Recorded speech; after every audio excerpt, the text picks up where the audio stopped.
भरतपुर सोनहत विधानसभा क्षेत्र छत्तीसगढ़ के बड़े विधानसभा क्षेत्र में है। इसका जो क्षेत्रफल है ये छत्तीसगढ़ के कई बड़े विधानसभा क्षेत्रों में से एक है।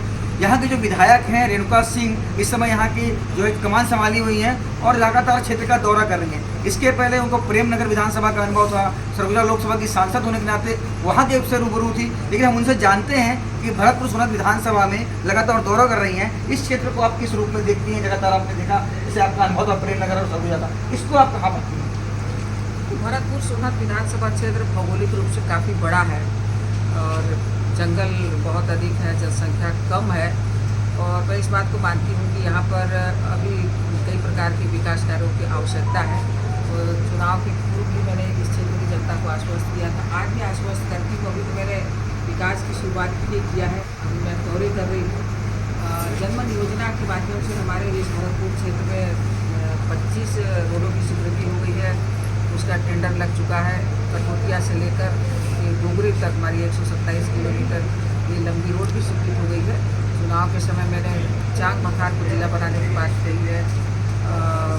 मनेन्द्रगढ़ से सीधी होते हुए मध्य प्रदेश तक जोड़ने के लिए रेलवे लाइन की बात कही है। आने वाले समय में मैं ये कहूँगी, आज आपके चैनल के माध्यम से मैं अपने क्षेत्र की जनता को ये विश्वास दिलाती हूँ कि चुनाव के समय केवल महज वोट लेने के लिए मैंने ये घोषणा नहीं की, बल्कि इस क्षेत्र की आवश्यकता को देखते हुए मैंने ये घोषणा की है, ताकि जंगल में रहने वाले हमारे ग्रामीण भाई बहन हैं उनको अवसर मिले और वो भी इस माननीय नरेंद्र मोदी जी के कार्यकाल में जो हमारा विजन है 2047 तो जो विकसित भारत की कल्पना है उसमें हमारे क्षेत्र के लोग भी हर स्तर पर आगे आ पाए। कोई डेढ़ तरह से बड़ी घोषणाएं आपने की है, तो दोनों बड़ी घोषणाएं हैं, जिला बनाना, रेलवे लाइन। कोई डेढ़ लाइन में क्या लगता है जो बाकी की जो समय बचा हुआ है इस तरह से? मैं चुनाव के समय 2008 में सूरजपुर को भी जिला बनाने की घोषणा की थी और मैंने कहा था कि यदि मैं जिला नहीं बना पाऊंगी तो मैं राजनीति छोड़ दूँगी। तो 2011 में जिले की घोषणा हुई, 12 में उसका विधिवत उद्घाटन भी हुआ। लोकसभा चुनाव के समय भी मैंने जनता से कहा था कि मैं अंबिकापुर से सीधे दिल्ली ट्रेन चलाऊँगी और पुरानी जो हमारी परियोजनाएँ हैं उसको भी चालू करवाऊँगी। तो पुरानी परियोजनाओं पर भी काम चल चुका है और अंबिकापुर से सीधी दिल्ली ट्रेन चल रही है। मैं जब कोई घोषणा करती हूँ तो जनता की आवश्यकता को देखते हुए करती हूँ और मुझे खुद पर विश्वास है, मेरी सरकारों पर विश्वास है और ये दोनों काम होंगे। बाकी जो विकास के काम हैं वो तो होंगे। विकास करने की अगर बात करें तो आप जिस रास्ते से आई कटौतिया से जनकपुर तक सड़क का चौड़ीकरण, ये भी एक प्रमुख मुद्दा है। देखिए वहाँ वो प्रशासनिक स्वीकृति के लिए गया हुआ है, मेरी विशेष नज़र है। मैं अधिकारियों से बात की हूँ, हमारे सरकार के जो विभागीय मंत्री हैं उनसे भी मैं बात की हूँ। और अभी जो हम लोगों ने केल्हारी से लेकर धुबरी तक रोड स्वीकृत कराया है उसमें मैंने अधिकारियों को जो निर्देश दिया है कि इसमें जो ये घुमावदार रोड है उसको सीधे करने की ज़रूरत है। जंगल आड़े नहीं आएगा क्योंकि भारत सरकार ने 2023 में जो 1980 का जो वन अधिनियम था उसमें सुधार कर दिया है। अब जंगलों से परमिशन लेने में, वन विभाग से परमिशन लेने में कोई प्रॉब्लम नहीं है। लेकिन जंगल की अगर बात करें तो एक बिजली यहाँ की बड़ी समस्या है, उसमें जंगल ही बाधा है। जिस तरह से कभी गुटरा में फॉल्ट होता है, फिलहाल जो लाइन आती है इसको लेकर एक बड़ी समस्या है। आप आने वाले समय में पाएंगे कि मैं एक एक गांव के लिए इस विधानसभा क्षेत्र में जितने भी गांव हैं, जैसे मैं कछुआ खो की बात करती हूँ जहाँ 100 लोग रहते हैं, स्कूल बंद था, मैंने स्कूल चालू करवाया। सुखतरा जहाँ की बालिका के आंखों में मैं आंसू देती थी, मैंने उसका एडमिशन कराया।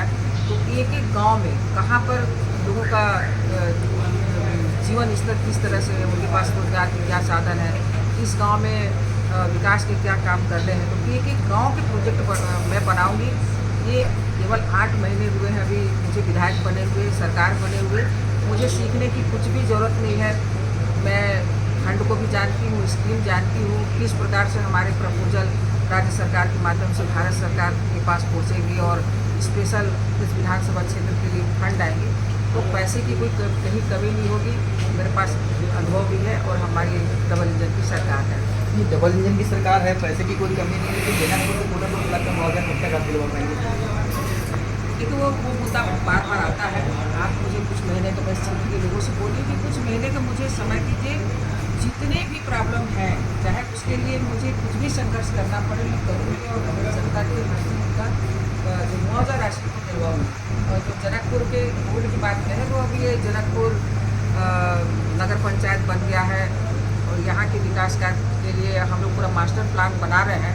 और आने वाले समय में जब ये जिला मुख्यालय बनेगा तो जिले का जो स्वरूप होना चाहिए उस स्वरूप पे हम यहाँ एक पूरा मास्टर प्लान बना रहे हैं, एस्टीमेट बना रहे हैं।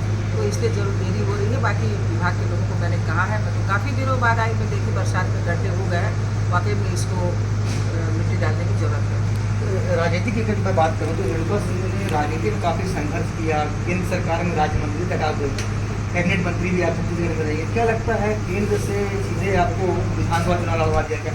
अभी आपकी मैं बात करूँ, क्या रेणुका सिंह को राजनीतिक दल कम करने की कोशिश हो रही है? देखिए, मैं भारतीय जनता पार्टी की कार्यकर्ता हूँ और हमारा बहुत बड़ा संगठन है। हमारे यहाँ पर सामूहिक फैसले होते हैं। हमारा संगठन, हमारा शीर्ष नेतृत्व कभी किसी को कार्यकर्ता को चुनाव लड़ने की जिम्मेदारी देता है, कभी किसी को संगठन में काम करने की जिम्मेदारी मिलती है। मैं सांसद और मंत्री से मुझे विधायक का चुनाव लड़ाया गया और ये क्षेत्र भारतीय जनता पार्टी के लिए बहुत कठिन था। मैं इस बात से खुश हूँ कि यदि मैं चुनाव लड़ी, मैंने कुछ त्याग किया, मैंने कुछ खोया, तो मैंने कुछ पाया भी। ये भरतपुर सोनत ये विकास की बाट देख रहा है और मैं आगे हूँ विकास करने के लिए। तो मैं खुश हूँ और कहीं मेरा कद इससे छोटा नहीं हुआ है। यदि मैं चुनाव हार जाती तो शायद मेरा कद छोटा हो जाता, लेकिन मैं सूरजपुर ज़िले से यहाँ पर आकर मात्र 23 दिनों में चुनाव जीती, जिसमें हमारे पूरे कार्यकर्ता बहुत निष्ठा के साथ लगे। क्षेत्र की जनता ने मुझ पर भरोसा किया, ये बहुत बड़ी बात है।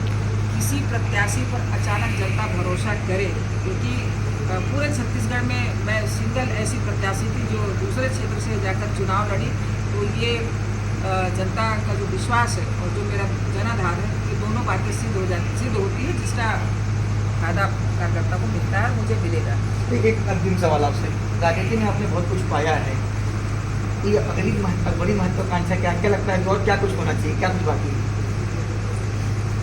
मैं चाहती हूँ कि हमारी सरकार लगातार छत्तीसगढ़ में बने रहे और मैंने जो भी वादे इस भरतपुर सोनत क्षेत्र के लिए किया है, वो सारे वादों को पूरा करने में हमारी सरकार का सहयोग मिले और मैं जीवन के आखिरी समय तक, आखिरी सांस तक भारतीय जनता पार्टी की कार्यकर्ता बन के काम करती रहूँगी। पार्टी जब भी मुझे कोई भी जिम्मेदारी देगी, चाहे चुनाव लड़ने की जिम्मेदारी देगी या तो फिर मुझे संगठन में काम करने की जिम्मेदारी देगी, मैं उसे स्वीकार करूँगी।